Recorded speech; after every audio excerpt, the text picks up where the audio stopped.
Hey there, welcome back to Leading Beyond the Spreadsheet, the show where analytical leaders come to transform their technical expertise into embracing and excelling with the people part of work. I'm your host, Kris Liebau.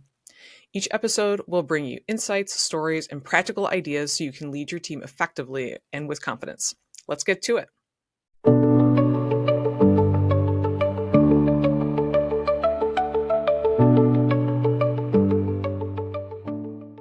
In today's episode, we are going to explore the art of a powerful one-on-one. One-on-ones are incredible opportunities to build relationships with your team.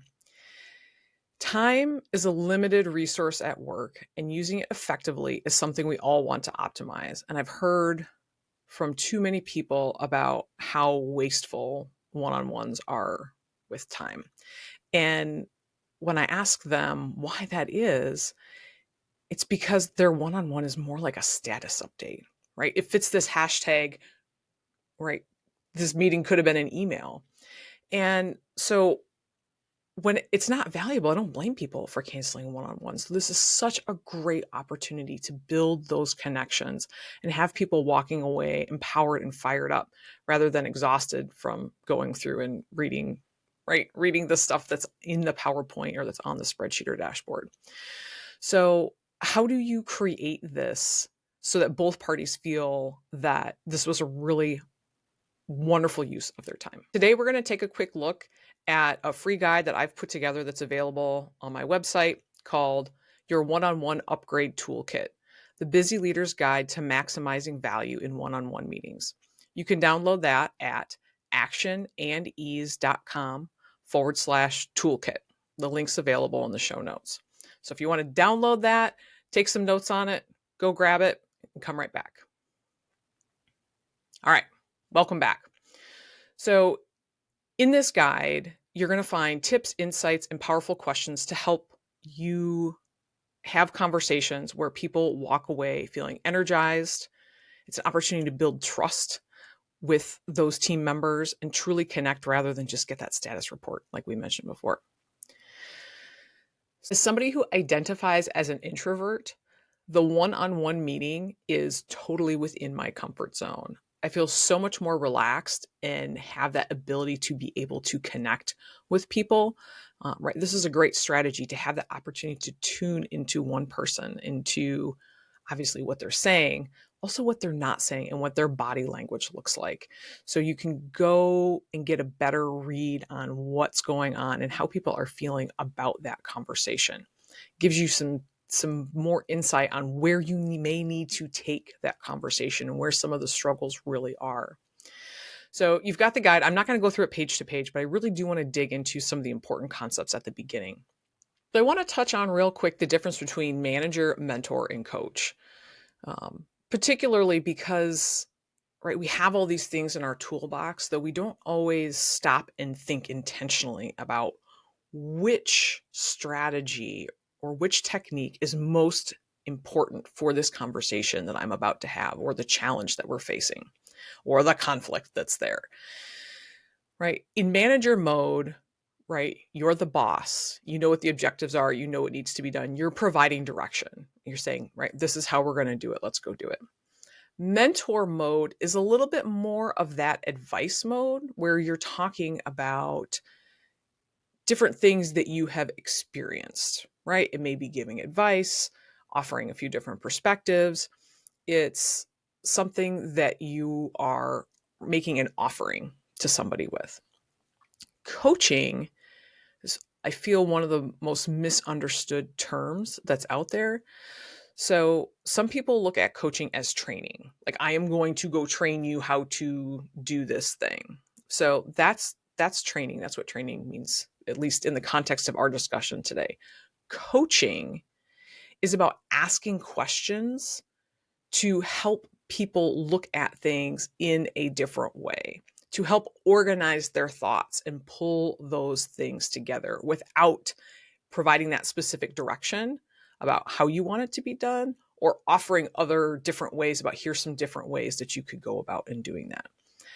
And I share this because you have gotten to where you are because you have demonstrated expertise in something. And I know you have an idea of like the fastest way to go from point A to B.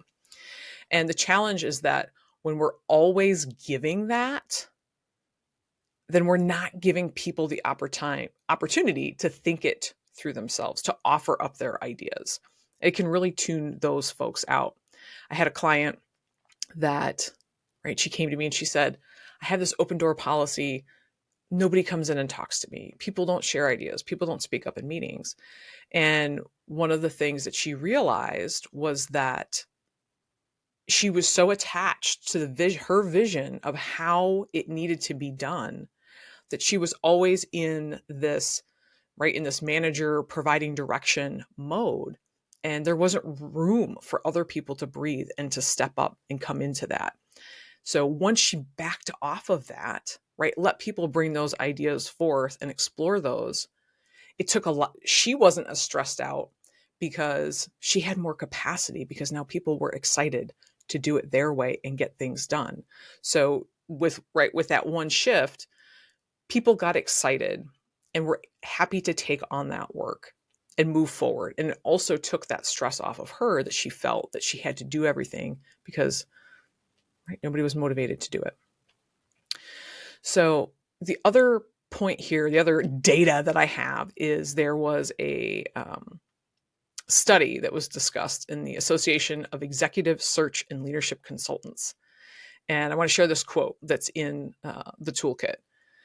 It turned out that for all American employees except Asian Americans, the more choice they thought they had, the higher they scored on all measures of motivation, satisfaction, and performance.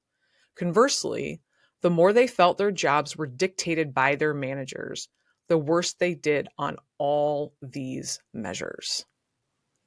Right? That's a really powerful statement. So when you, right, great argument for, right, the coach approach with some of this stuff. How do we cultivate this space for people to get these ideas?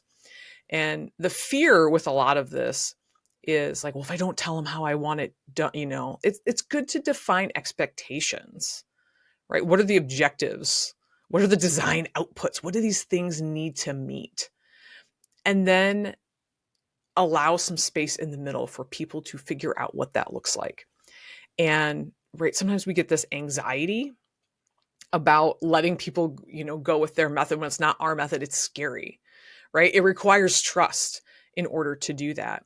So, right, these attachments we have to our methods, give yourself an opportunity to think about, if you're like, oh, well, their plan doesn't address this and this and this.